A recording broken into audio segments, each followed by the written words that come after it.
भगवान राम जी से नहीं। मुझे मांग संख्या 29, 37 और 47 के बारे में बोलने का मौका दिया। सभापति महोदय, मैं निवेदन करना चाह रहा हूं कि जब से टेनेंस एक्ट लागू हुआ, खातेदारी किसान के नाम से आई, तब तक वो अपने घरेलू कनेक्शन या खेती का कनेक्शन वो अपने नाम करता रहा। लेकिन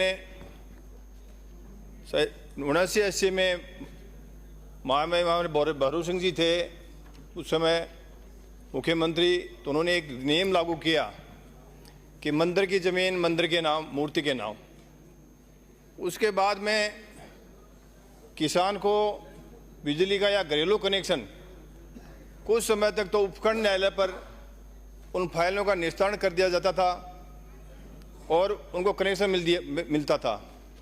लेकिन उसके बाद में कुछ दिन इन फाइलों जैसे कृषि कनेक्शन है या चाहे घरेलू कनेक्शन है, उसका लेने के लिए कलेक्टर के यहाँ की कमेटी बनाई गई और वो कमेटी डिसाइड करती थी, उसके बाद में कनेक्शन दिया जाता था। लेकिन वर्तमान में ये हमारे एरिया की गंभीर समस्या है, क्योंकि आज भी किसान उस ज़मीन में बैठा है, खेती कर रहा है और आवास भी उन्हीं में है। लेकिन जब वो फाइल जब पेश करता है तो कलेक्टर साहब के वहाँ ने डिसाइड होकर के और देवस्थान के यहाँ जयपुर भेज दी जाती है। तो साधारण किसान के पास वो फाइलों का पता नहीं लगता है कि वो फाइल कहाँ गई। तो मेरा निवेदन है आपसे कि शायद ये मेरी समस्या नहीं और दूसरे एरिया की भी समस्या है, बहुत बड़ी गंभीर समस्या है। सामान्य किसान को कनेक्शन, आवासीय कनेक्शन नहीं मिल रहा है और घरेलू वो कृषि कनेक्शन नहीं मिल रहा है। तो मेरा एक सिंपल सा निवेदन है कि आप व्यवस्था दें। सरकार से निवेदन करता हूं कि उनका फाइलों का निस्तारण कर किसानों को कैसे कनेक्शन मिले।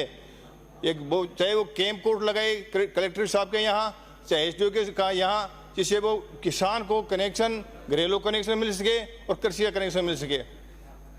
दूसरा, मैं देवस्थान के बारे में बता रहा हूँ कि मेरे पता है सभी को कि मेरे बिना व्यवस्था के उद्धवरवाटी में बिना दीवार के, बिना चार दीवारी के, बिना तारबंदी के, बिना पानी की व्यवस्था किए, बिना खाने की व्यवस्था किए वहाँ हिंसक जानवर छोड़ दिए गए और वहाँ बहुत भयंकर नुकसान हो रहा है।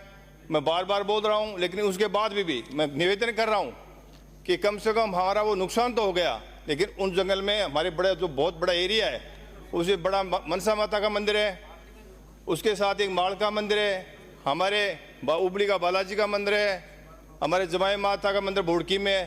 तो उसको देवस्थान के अंदर में तो उसको तो लें, जिससे वहाँ के पर्यटक में विकास हो, लोगों को सदस्य स्थानीय लोगों को रोजगार मिले। प्लीज आप लॉबी में जा सकते हैं, मगर जहाँ वक्ता बोल रहा, आप सीनियर है, हमारे विधायक है, बार बार कहने के बावजूद भी अगर ऐसी कोई बात होती है तो वो अच्छा नहीं लगता है। वो व्यवस्था करें जिससे स्थानीय लोगों को रोजगार मिले। और मेरा ये भी निवेदन कि सरकार को भी उसमें आमदनी मिलती है। इसके अलावा उद्धवरवाटी में पशुपालन के बारे में बोलता हूँ, वहाँ 3 प्रथम श्रेणी के चिकित्सालय हैं, उद्धवरवाटी, बड़ा गांव और गुड्डाकोट जी। तो तहसील हेडक्वार्टर पर एक भी बहुउद्देशीय चिकित्सालय नहीं है। तो मैं मांग करता हूँ कि उद्धवरवाटी में नगर पालिका में बहुउद्देशीय चिकित्सालय खुले। इसके अलावा हमारे प्रथम श्रेणी के जैसे पोंक है, बागोली है और दमोरा है, ऐसी जगह वो चिकित्सालय खुले। इसके अलावा मैं निवेदन करना चाह रहा हूँ कि हमारे छोटे औषधालय जो हमारे नांगल है, छापोली में सोगलाल की ढाणी है, उधर पचलंगे में हमारे वो जड़ाया नगर है और पापड़ा में कोई चिकित्सालय नहीं है। इसके अलावा तो मेरा निवेदन है कि वो व्यवस्था कर दें तो सुविधा और बढ़ जाएगी। इसके अलावा मैं निवेदन कर रहा हूँ, गौशाला के लिए हमारी बहुत चर्चा हो रही थी कि गौशाला का वो गायों की कैसे सेवा की जाए। गायें सड़कों पर खड़ी रहती हैं, छोटे बछड़े होते हैं उनके और बहुत एक्सीडेंट हो जाती हैं। लेकिन गाय एक भी कोई मोबाइल, जैसे गायों के जैसे 108 की सुविधा आदमी के लिए है, तो गायों के लिए क्यों नहीं अपने मोबाइल की गाड़ियों की व्यवस्था हो। चाहे घायल हो, कोई बीमार हो या कोई बूढ़ी गायें हो तो उनकी व्यवस्था हो जाए। तो मेरा निवेदन है कि सिंपल सा कि अच्छा, दूसरी बात इसमें बहुत बड़ा है कि थोड़ा सा गायों की गौशालाओं की जो व्यवस्था थोड़ी सुधार दी जाए, थोड़ा सा ध्यान उनकी तरफ दे दिया जाए तो गायों की व्यवस्था बहुत शानदार तरीके से हो सकती है। और सभी हम जानते हैं, चाहे सत्ता पक्ष हो चाहे विपक्ष हो, गायें कितनी परेशान है। राजस्थान में, हिंदुस्तान में होंगी, लेकिन राजस्थान में इतनी बुरी दशा है और सभी जानते हैं गायों की क्या दशा है। सर्दी के मौसम में हो चाहे गर्मी के मौसम हो, मैं तो यहाँ भी कह रहा हूँ कि आप ये गाय जो बेचारी जो बाहर घूमते हैं उसके तो बछड़े अलग बात है। छोटे छोटे 15-15 दिन के बछड़ों को भी लोग गाय दूध के लाल में सड़कों पे छोड़ देते हैं और सारी बातें हैं। लेकिन जिसका थोड़ा सा भी बजट, चाहे अपने नरेगा का बजट हो, हमारे सीनियर राजन जी हमारे सीनियर लीडर बता रहे थे, चाहे नरेगा का थोड़ा सा बजट भी वो उधर डाइवर्ट कर दें और गौशाला की सुधार दी, स्थिति सुधार दें, तो मैं सोचता हूँ बहुत शानदार व्यवस्था हो सकती है।